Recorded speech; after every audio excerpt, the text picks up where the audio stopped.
একটা নেককার সন্তানের জন্য মা বাবা উভয়জনের কর্তব্য, উভয়জনের দায়িত্ব আছে না নাই? কিন্তু সর্বপ্রথম দায়িত্ব হলো বাবার, সর্বপ্রথম দায়িত্ব কার? সর্বপ্রথম কর্তব্য হলো বাবার।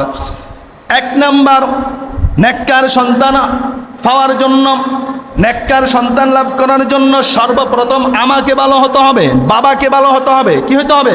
বাবাকে ভালো হতে হবে।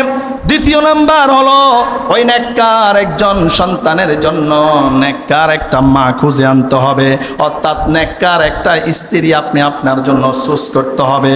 আপনার এই স্ত্রী শুধু আপনার ভোগ বিলাসের কারণ না, আপনার এই স্ত্রী শুধু আপনার আনন্দের কারণ না। আপনার এই স্ত্রী চাইলে আপনাকে জান্নাতে নিতে পারবে, আপনার স্ত্রী চাইলে আবার আপনাকে জাহান্নামে নিতে পারবে, আপনার স্ত্রী চাইলে আপনাকে নেককার সন্তান দিতে পারবে, আবার আপনার স্ত্রী চাইলে আপনাকে একজন বদকার সন্তান দিতে পারবে। জোরে বলুন ঠিক না ব্যাঠিক? এজন্য বাবার দায়িত্ব, পুরুষের দায়িত্ব হচ্ছে এক নাম্বার, ফার্স্ট অনলি ওয়ান, নেককার একজন স্ত্রীকে খুঁজে আনা। কি করা? দিনদারিতাকে খুঁজে আনা। ফেনা হাজিরিন, একটা মাল, একটা পণ্য, একটা প্রোডাক্ট যদি আপনি ভালো পণ্যে পরিণত হতে চায় তাহলে তিনটা জিনিসের প্রয়োজন। কয়টা জিনিস? তিনটা জিনিস। এক নাম্বার কাঁচামাল। এক নাম্বার কি? কাঁচামাল। দ্বিতীয় নাম্বার কারখানা, ফ্যাক্টরি। তৃতীয় নাম্বার হচ্ছে কারিগর। জোরে বলুন ঠিক না ব্যাঠিক? না এর সাথে আর কিছু লাগে? কথা বলেন, আর কিছু লাগে? আর কিচ্ছু লাগে না, তিনটা জিনিস। এখন আপনার সন্তান একটা প্রোডাক্ট, আপনার সন্তান একটা পণ্য, সন্তান একটা কি? পণ্য। এই যদি পণ্যটা ভালো হতে চায়, এই সন্তানটাকে যদি আপনি ভালো প্রোডাক্টে পরিণত করতে চান, নাম্বার ওয়ান পণ্যেই যদি আপনি পেতে চান, আগে কাঁচামাল ঠিক করা লাগবে। আর এই কাঁচামাল হচ্ছেন আপনি বাবা। ঠিক না ব্যাঠিক? কথা বলে না? কারণ এই যে সন্তান হয়, সন্তান এটা কার উরুস জাত থেকে যায়? বাবার উরুস জাত থেকে, পুরুষের উরুস জাত থেকে নারীর দেহে এটা আমানত হিসেবে যায়।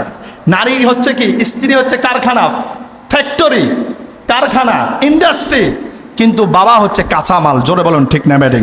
ফেরা হাজিরিন, এখন কারিগর হচ্ছেন একজন, যেই কারিগরের কোনো ভুল নাই, যেই কারিগর আসমান জমিন সৃষ্টি করেছেন, এই কারিগরের কোনো ভুল আছে নাকি?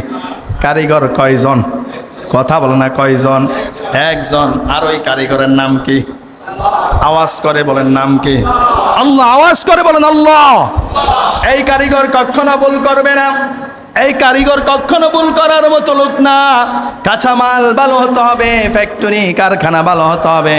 এর জন্য একজন নেককার সন্তান যদি আপনি আশা করেন, তাহলে আপনাকে নিজেকে ভালো হতে হবে, আমাকে ভালো হতে হবে, আর আপনার স্ত্রীকেও নেককার হতে হবে। আপনি যদি নেককার হন, আপনি যদি মুত্তাকি হন, আপনার স্ত্রী যদি মুত্তাকি হয়, আল্লাহ তাআলা আপনাদের সন্তানকে আল্লাহর ওলি হিসাবে প্রেরণ করে দিবে। ঠিক না ব্যাঠিক? ওলি মানে বন্ধু। ওলি মানে কি? বন্ধু। ওলি মানে শুধু ফিসাবরাই শুধু ওলি না, এখানেও বহুত আল্লাহর ওলি বসে আছে। কথা বলেন, আল্লাহ যাকেই পছন্দ করে তিনিই আল্লাহর ওলি। জোরে বলেন ঠিক না ব্যাঠিক? কথা বলেন, আলা ইন্না আউলিয়া আল্লাহি লা খাউফুন আলাইহিম ওয়া লা হুম ইয়াহজানুন। আবার আল্লাহ অন্য জায়গায় বলছেন আল্লাহু ওয়ালিয়্যুল্লাযিনা আমানু। অলিয়ুন, এখানে আল্লাহ বলছেন আমি অলিয়ুন, অলিদের অভিভাবক, মানে যারা ইমানদার, যারা মুত্তাকি, আমি যাদেরকে পছন্দ করি তাদের আমি অভিভাবক, আর তারাই হচ্ছে আমার বন্ধু। জোরে বলেন আল্লাহু আকবার।